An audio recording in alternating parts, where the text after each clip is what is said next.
तर लग्नानंतर आज मी पहिल्यांदाच उन्हाळी वाळवण बनवणार होते. सकाळी 9 वाजता ह्यांना कामावर जायचं असतं, त्यामुळं लवकर उठून आम्ही तयारीला लागलो होतो.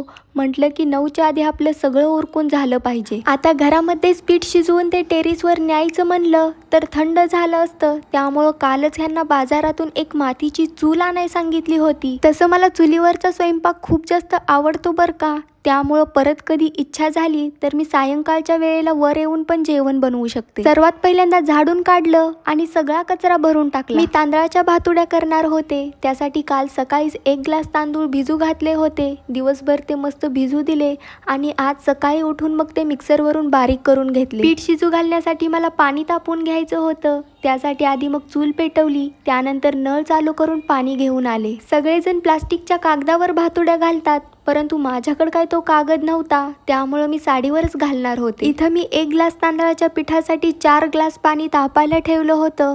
त्यानंतर दुसरीकडे लगेच आम्ही दोघांनी मिळून साडी वगैरे टाकून घेतली आणि मी पहिल्यांदाच असं काही बनवत होते, त्यामुळं जमल का नाही असं वाटत होतं. पाण्याला उकळी आल्यानंतर त्यामध्ये पीठ टाकून ते शिजायला ठेवलं आणि यामध्ये गाठोळ्या होत होत्या. खूप जास्त ताकद लावून ते व्यवस्थित हलवावं लागत होतं. मला काय ते जमत नव्हतं, त्यामुळं मग मी यांना करायला सांगितलं होतं. शिजत आल्यानंतर यामध्ये थोडेसे जिरे आणि चवीपुरतं मीठ टाकून घेतलं. त्यानंतर मग मी जमतील तशा हळूहळू भातुड्या घालायला चालू केलं. अर्ध्या भातुड्या मी पांढऱ्याच घातल्या होत्या. निम्म पीठ शिल्लक राहिल्यावर मग त्यामध्ये थोडासा कलर टाकला आणि असं करून फायनली सगळ्या भातुड्या घालून झाल्या होत्या. खूप जास्त ऊन पडायला लागलं होतं म्हणून सगळी खरकटी भांडी गोळा केली आणि घरी आले. गडबडीमध्ये स्वयंपाक वगैरे काहीच बनवून झालेलं नव्हतं, त्यामुळे आता घरातलं सगळं आवरून घ्यायचं होतं आणि आजच्यासाठी एवढंच होतं. भेटूया पुढच्या व्लॉगमध्ये. Bye bye.